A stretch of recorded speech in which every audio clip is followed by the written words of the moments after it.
Bom dia, pessoal, como é que vai? Tudo tranquilo? Meu nome é Tarek Souza e continuo aqui nesse projeto de leitura da Bíblia Sagrada. Hoje, o foco da nossa leitura é o capítulo 19, que vai tratar da crucificação e da morte de Jesus. Vamos ver sobre o que fala esse importante capítulo do Evangelho? Aí Pilatos mandou chicotear Jesus. Depois, os soldados fizeram uma coroa de ramos cheios de espinhos e a puseram na cabeça dele e o vestiram com uma capa vermelha. Chegavam perto dele e diziam: "Viva o rei dos judeus!" e davam bofetadas nele. Aí, Pilatos saiu outra vez e disse para a multidão: "Escutem, vou trazer o homem aqui para que vocês saibam que não encontro nenhum motivo para condená-lo." Então Jesus saiu com a coroa de espinhos na cabeça e vestido com a capa vermelha. "Vejam, aqui está o homem", disse Pilatos. Quando os chefes dos sacerdotes e os guardas do templo viram Jesus, começaram a gritar: "Crucifica! Crucifica! Vocês que o levem e o crucifiquem. Eu não encontro nenhum motivo para condenar esse homem", repetiu Pilatos. A multidão respondeu: "Nós temos uma lei e ela diz que este homem deve morrer porque afirma que é o Filho de Deus." Quando Pilatos ouviu isso, ficou com mais medo ainda. Entrou outra vez no palácio e perguntou a Jesus: "De onde você é?" Mas Jesus não respondeu nada. Então Pilatos disse: "Você não quer falar comigo? Lembre que eu tenho autoridade tanto para soltá-lo como para mandar crucificá-lo." Jesus respondeu: "O Senhor só tem autoridade sobre mim porque ela lhe foi dada por Deus. Por isso, aquele que me entregou ao Senhor é culpado de um pecado maior." Depois disso, Pilatos quis soltar Jesus.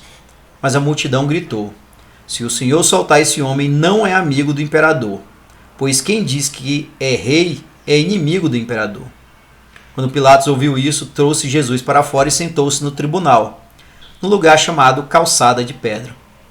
Em hebraico, o nome desse lugar é Gabatá. Era quase meio-dia da véspera da Páscoa. Pilatos disse para a multidão: "Aqui está o rei de vocês." Mas eles gritaram: "Mata! Mata! Crucifica!" Então Pilatos perguntou: "Querem que eu crucifique o rei de vocês?" Mas os chefes dos sacerdotes responderam: "O nosso único rei é o imperador." Então Pilatos entregou Jesus aos soldados para ser crucificado, e eles o levaram. A crucificação de Jesus. Jesus saiu carregando ele mesmo a cruz para o lugar chamado Calvário. Em hebraico, o nome desse lugar é Gólgota. Ali os soldados pregaram Jesus na cruz e crucificaram também outros 2 homens, um de cada lado dele. Pilatos mandou escrever um letreiro e colocá-lo na parte de cima da cruz. Nesse letreiro estava escrito em hebraico, latim e grego: "Jesus de Nazaré, Rei dos Judeus." Muitas pessoas leram o letreiro porque o lugar em que Jesus foi crucificado ficava perto da cidade. Então os chefes dos sacerdotes disseram a Pilatos: "Não escreva Rei dos Judeus. Escreva: Este homem diz: Eu sou o rei dos judeus." "O que escrevi, escrevi", respondeu Pilatos. Depois que os soldados crucificaram Jesus, pegaram as roupas dele e dividiram em 4 partes, uma para cada um. Mas a túnica era sem costura, toda tecida numa só peça de alto a baixo. Por isso, os soldados disseram uns aos outros: "Não vamos rasgar a túnica. Vamos tirar a sorte para ver quem fica com ela." Isso aconteceu para que se cumprisse o que as Escrituras Sagradas dizem: "Repartiram entre si as minhas roupas e fizeram um sorteio da minha túnica." E foi isso que os soldados fizeram. Perto da cruz de Jesus estavam a sua mãe e a irmã dela, e Maria, a esposa de Clopas, e também Maria Madalena. Quando Jesus viu a sua mãe e perto dela o discípulo que ele amava, disse a ela: "Este é o seu filho." Em seguida disse a ele: "Esta é a sua mãe." E esse discípulo levou a mãe de Jesus para morar dali em diante na casa dele. A morte de Jesus. Agora Jesus sabia que tudo estava completado. Então, para que se cumprisse o que dizem as Escrituras Sagradas, disse: "Estou com sede." Havia ali uma vasilha cheia de vinho comum. Molharam no vinho uma esponja, puseram a esponja num bastão de sopro e a encostaram na boca de Jesus. Quando ele tomou o vinho, disse: "Tudo está completado." Então baixou a cabeça e morreu.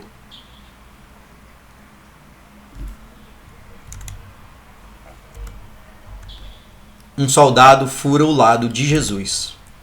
Então os líderes judeus pediram a Pilatos que mandasse quebrar as pernas dos que tinham sido crucificados e mandasse tirá-los das cruzes. Pediram isso porque era sexta-feira e não queriam que no sábado os corpos ainda estivessem nas cruzes. E aquele sábado era especialmente santo. Os soldados foram e quebraram as pernas do primeiro homem que tinha sido crucificado com Jesus, e depois quebraram as pernas do outro. Mas quando chegaram perto de Jesus, viram que ele já estava morto e não quebraram as suas pernas. Porém, um dos soldados furou o lado de Jesus com uma lança. No mesmo instante saiu sangue e água. Quem viu isso contou o que aconteceu para que vocês também creiam. O que ele disse é verdade, e ele sabe que fala a verdade. Isso aconteceu para que se cumprisse o que as Escrituras Sagradas dizem: nenhum dos seus ossos será quebrado. Em outro lugar, as Escrituras Sagradas dizem: eles olharão para aquele a quem atravessaram com a lança. O sepultamento de Jesus. Depois disso, José, da cidade de Arimateia, pediu licença a Pilatos para levar o corpo de Jesus. José era seguidor de Jesus, mas em segredo porque tinha medo dos líderes judeus. Pilatos deu licença e José foi e retirou o corpo de Jesus. Nicodemos, aquele que tinha ido falar com Jesus à noite, foi com José, levando uns 35 quilos de uma mistura de aloés e mirra. Os dois homens pegaram o corpo de Jesus e o enrolaram em lençóis nos quais haviam espalhado essa mistura. Era assim que os judeus preparavam os corpos dos mortos para serem sepultados. No lugar onde Jesus tinha sido crucificado havia um jardim com um túmulo novo, onde ninguém ainda tinha sido colocado. Puseram ali o corpo de Jesus porque o túmulo ficava perto e também porque o sábado dos judeus ia começar logo. Pois bem, esse foi o capítulo 19 do Evangelho de João. O que falar desse capítulo? De fato, é o ápice da Via Crucis de Jesus, com a sua crucificação, a sua morte e, ao final desse capítulo, o sepultamento. Realmente é um momento impactante do Filho de Deus aqui na Terra, em que ele morre para a remissão de nossos pecados. Bem, deixe nos comentários a sua opinião sobre esse capítulo e vamos adiante na leitura da Bíblia Sagrada. Um forte abraço. Até mais.